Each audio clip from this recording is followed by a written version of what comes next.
السلام علیکم ورحمۃ اللہ وبرکاتہ۔ میں کراچی سے علی احمد آپ کی خدمت میں پارہ نمبر 2 کا تیسرے ثلث کا ترجمہ پیش کر رہا ہوں، اور یہ ترجمہ علامہ سید ذیشان حیدر جوادی صاحب نے کیا ہے۔ بسم اللہ الرحمن الرحیم۔ یہی وہ لوگ ہیں جن کے لیے ان کی کمائی کا حصہ ہے، اور خدا بہت جلد حساب کرنے والا ہے۔ اور چند معین دنوں میں ذکر خدا کرو، اس کے بعد جو 2 دن کے اندر جلدی کرے گا اس پر بھی کوئی گناہ نہیں ہے، اور جو تاخیر کرے گا اس پر بھی کوئی گناہ نہیں ہے، بشرطے کہ پرہیزگار رہا ہو۔ اور اللہ سے ڈرو، یاد رکھو کہ تم سب اسی کی طرف محشور کیے جاؤ گے۔ انسانوں میں ایسے لوگ بھی ہیں جن کی باتیں زندگانی دنیا میں بھلی لگتی ہیں، اور وہ اپنے دل کی باتوں پر خدا کو گواہ بناتے ہیں، حالانکہ وہ بدترین دشمن ہیں۔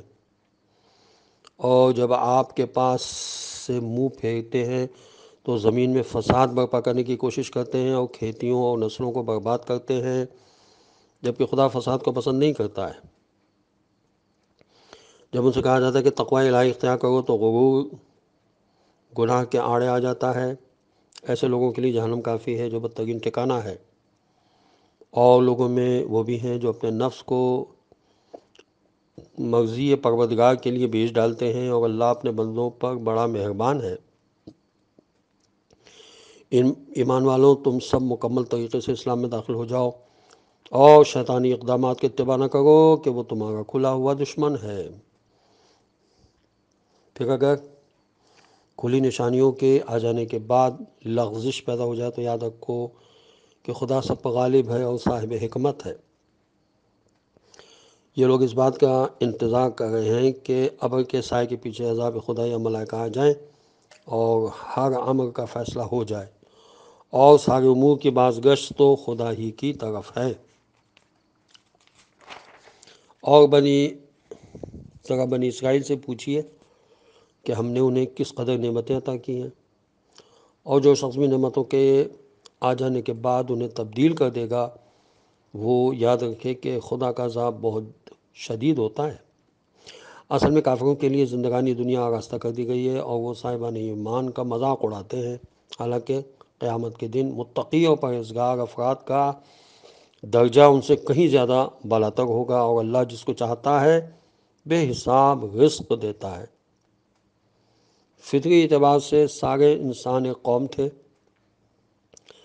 پھر اللہ نے بشارت دینے والے اور ڈرانے والے انبیاء علیہ السلام بھیجے، اور ان کے ساتھ برحق کتاب نازل کی تاکہ لوگوں کے اختلافات کا فیصلہ کریں۔ اور اصل اختلاف انہی لوگوں نے کیا ہے جنہیں کتاب مل گئی ہے اور ان پر آیات واضح ہو گئیں، صرف بغاوت اور تعدی کی بنا پر۔ تو خدا نے ایمان والوں کو ہدایت دے دی، اور انہوں نے اختلافات میں حکم الہی سے حق دریافت کر لیا، اور وہ تو جس کو چاہتا ہے صراط مستقیم کی ہدایت دے دیتا ہے۔ کیا تمہارا خیال ہے کہ تم آسانی سے جنت میں داخل ہو جاؤ گے، جبکہ ابھی تمہارے سامنے سابق امتوں کی مثال پیش نہیں آئی جنہیں فقر و فاقے اور پریشانیوں نے گھیر لیا، اور اتنے جھٹکے دیے گئے کہ خود رسول اور ان کے ساتھیوں نے یہ کہنا شروع کر دیا کہ آخر خدا کی امداد کب آئے گی۔ تو آگاہ ہو جاؤ کہ خدا امداد بہت قریب ہے۔ پیغمبر، یہ لوگ آپ سے سوال کرتے ہیں کہ رائے خدا میں کیا خرچ کریں، تو آپ کہہ دیجئے کہ جو بھی خرچ کرو گے وہ تمہارے والدین، قرابت دار، ایتام، مساکین اور غربت زدہ مسافروں کے لیے ہوگا، اور جو بھی کار خیر کرو گے خدا اسے خوب جانتا ہے۔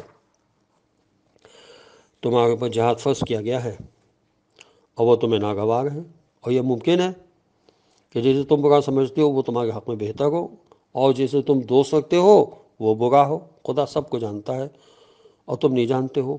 پیغمبر صلی اللہ علیہ وسلم یہ آپ سے محترم مہینوں کے جہاد کے بارے میں سوال کرتے ہیں، تو آپ کہہ دیجئے کہ ان میں جنگ کرنا گناہ کبیرہ ہے، اور رائے خدا سے روکنا اور خدا اور مسجد الحرام کی حرمت کا انکار ہے، اور اہل مسجد الحرام کا وہاں سے نکال دینا خدا کی نگاہ میں جنگ سے بھی بدتر گناہ ہے، اور فتنہ تو قتل سے بھی بڑا جرم ہے۔ اور یہ کفار برابر تم لوگوں سے جنگ کرتے رہیں گے یہاں تک کہ ان کے امکان میں ہو تو تم کو تمہارے دین سے پلٹا دے، اور جو بھی اپنے دین سے پلٹ جائے گا اور کفار کی حالت میں مر جائے گا اس کے سارے اعمال برباد ہو جائیں گے اور وہ جہنمی ہوگا اور وہیں ہمیشہ رہے گا۔ بے شک جو لوگ ایمان لائے اور جنہوں نے ہجرت کی اور راہ خدا میں جہاد کیا وہ رحمت الہی کی امید رکھتے ہیں، اور خدا بہت بخشنے والا اور مہربان ہے۔ یہ آپ سے شراب اور جوئے کے بارے میں سوال کرتے ہیں، تو کہہ دیجئے کہ ان دونوں میں بہت بڑا گناہ ہے اور بہت سے فائدے بھی ہیں، لیکن ان کا گناہ فائدے سے کہیں زیادہ بڑا ہے۔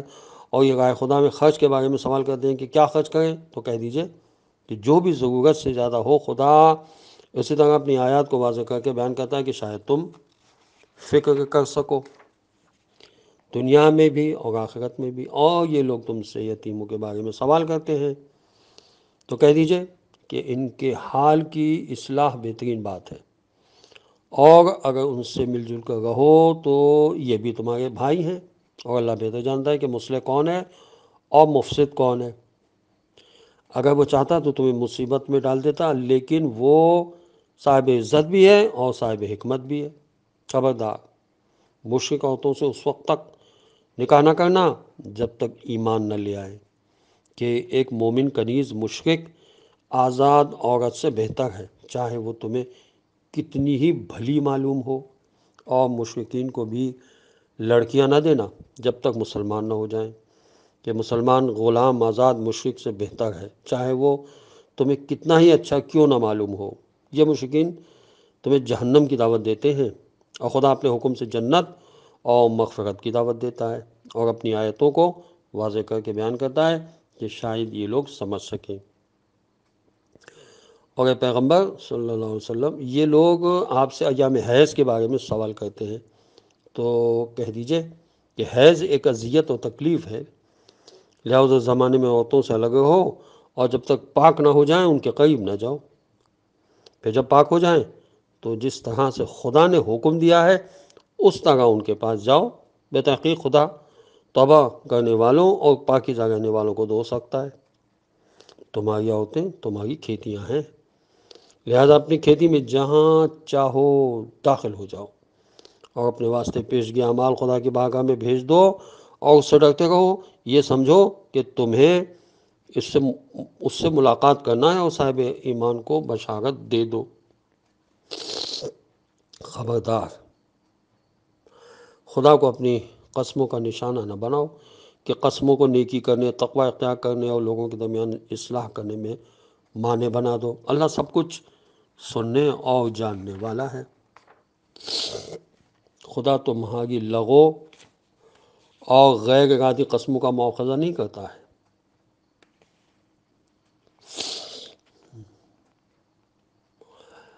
لیکن جس کو تمہارے دلوں نے حاصل کیا ہے اس کا ضرور مواخذہ کرے گا، وہ بخشنے والا بھی ہے اور برداشت کرنے والا بھی ہے۔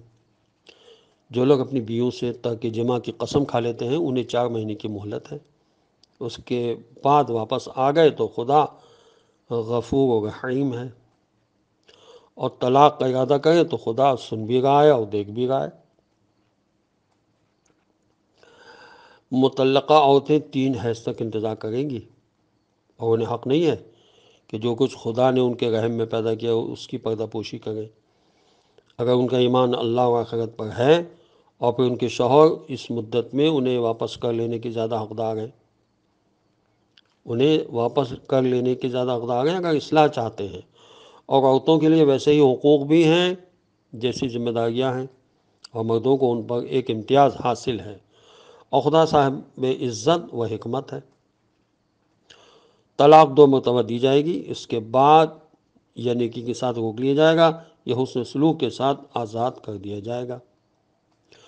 اور تمہارے لیے جائز نہیں ہے کہ جو کچھ انہیں دے دیا ہے اس میں سے کچھ واپس لو، مگر یہ کہ یہ اندیشہ ہو کہ دونوں حدود الہی کو قائم نہ رکھ سکیں گے۔ تو جب تمہیں یہ خوف پیدا ہو جائے کہ وہ دونوں حدود الہی کو قائم نہ رکھ سکیں گے تو دونوں کے لیے آزادی ہے، اس فدیے کے بارے میں جو عورت سے مرد کو دے، لیکن یہ حدود الہیہ ہیں، ان سے تجاوز نہ کرنا، اور جو حدود الہی سے تجاوز کرے گا وہ ظالمین میں شمار ہوگا۔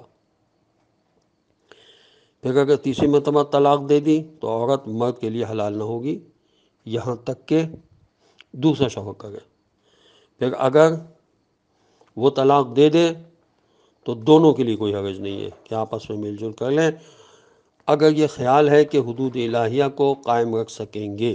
یہ حدود الہیہ ہیں جنہیں خدا صاحبان علم و اطلاع کے لیے واضح طور سے بیان کر رہا ہے۔ اور جب تم عورتوں کو طلاق دو اور وہ مدت عدت کے خاتمے کے قریب پہنچ جائیں تو یا انہیں اصلاح اور حسن معاشرت کے ساتھ روک لو یا انہیں حسن سلوک کے ساتھ آزاد کر دو،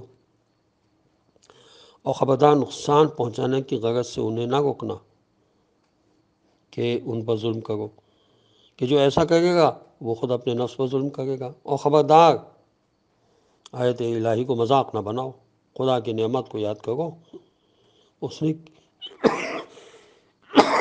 کتاب و حکمت کو تمہاری نصیحت کے لیے نازل کیا ہے، اور یاد رکھو کہ وہ ہر شے کا جاننے والا ہے۔